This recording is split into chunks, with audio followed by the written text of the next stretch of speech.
is impossible without it. Great words. Let me repeat a few of his words that are critical for many of our Insight listeners.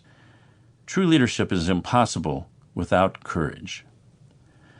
Churchill himself said of courage, "Courage is rightly esteemed the first of human qualities, because it is the quality that guarantees all others."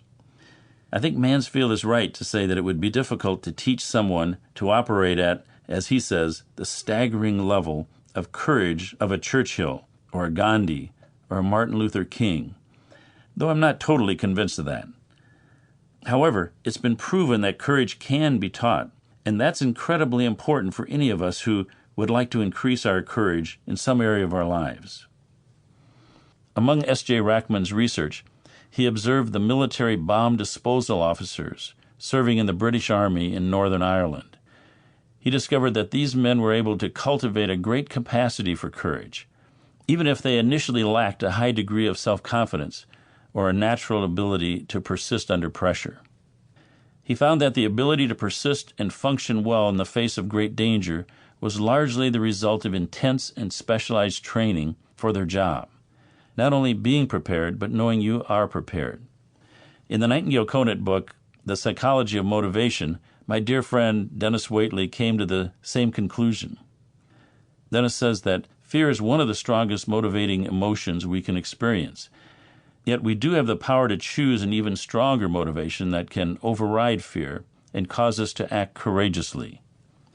Dennis used to be a Navy pilot himself, and he observed the training of our astronauts.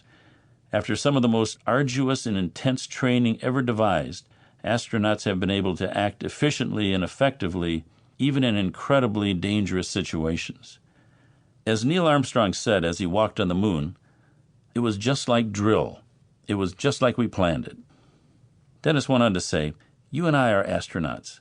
We are launching ourselves into new personal and professional orbits, levels of achievement we would not have dared to attempt a few years ago.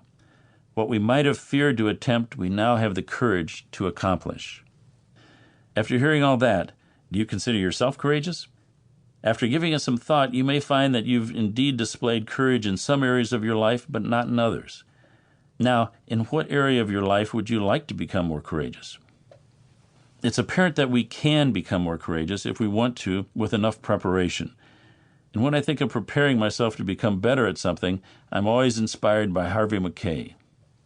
In last month's Insight, we heard how Harvey prepared for a 30-minute Larry King interview. Let me recall his preparation. He didn't just walk in and start talking. He read and reread Larry's book. He studied newspaper files and the who's who. He called his network of friends around the country as well as Larry's secretary to learn more about him.